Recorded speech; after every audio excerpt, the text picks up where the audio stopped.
So hey hello brother, কি অবস্থা সবার, কেমন আছো তোমরা? আশা করি তোমরা সবাই আল্লাহর রহমতে ভালো আছো।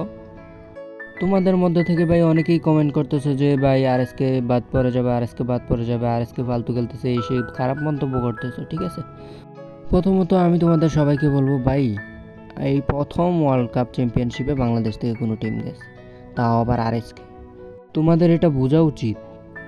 যেহেতু ভাই ওরা ফার্স্ট টাইম ওয়ার্ল্ড চ্যাম্পিয়নশিপ খেলতে গেছে, তাই ওদের বিন্দু পরিমাণও ভাই ধারণা নেই। ঠিক আছে, অভিজ্ঞতা হয়নি এখনো। এই টুর্নামেন্টে ভাই জয়লাভের জন্য অভিজ্ঞতাই হচ্ছে মূল। সো আরএসকে যেহেতু 16 জুলাই ম্যাচ খেলা হয়েছে, তাই তাদের হালকা হলেও অভিজ্ঞতা হয়েছে তাদের বিপরীত টিম সম্পর্কে। অন্যদিকে আবার তাদেরকে দেওয়া হয়েছে নিউ ডিভাইস। তারা যেই ফোনে গেম প্লে করতো এই ফোন অ্যালাউ না। গেরিনার পক্ষ থেকে নিউ ডিভাইস দেওয়া হয়েছে তাদেরকে গেম প্লের জন্য, তাও আবার একদিন আগে, টুর্নামেন্টের একদিন আগে।